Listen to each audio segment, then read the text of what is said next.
Another day, another shuffle mga busing. Ug mga busing tuod no, na ako'y amigo nga niingon sa ako sa una. Kung ano daw nga wala ko mopalit og mga manok gikan sa mga big time, sa mga ilado nga mga breeders nga ang ako daw gialagaan kining mga manuka nga mga burlasoy daw kayo nya pangit pagid kayo linabukan. Untol-untol ra gyud daw.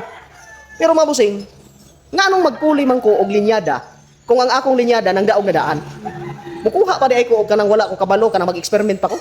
Kanang wala ko kabalo unsay agya na bisan pagikan na sa mga sikat mga ilado nga mga breeders mga busing wala gyapon ay kasiguraduhan na pagtaog bisan pag maayo kayo na kini bisan untol-untol at least sa tinuod mga busing kini kuani sila mga pareha ginahan ha ang gianak sa inahan ani nga natari nako siguro na sa 30 26 ang nidaog ang uban multiple winner mga 26 or 27 siguro mga dili na ko mga more or less mga 30 32 ana di lang ko basta lamang kayo sa padaog mga busing so nganong unsay rason nga akong pulihan ang akong mga linyada mga busing Samo taning nga puti.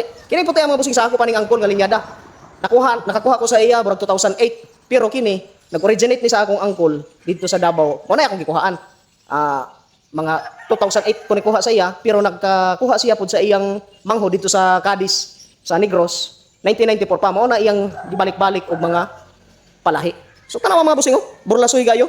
Pero ang importante lang mga busing, mayog winning record. Bahalag untol-untol lang, bahalag burlasoy.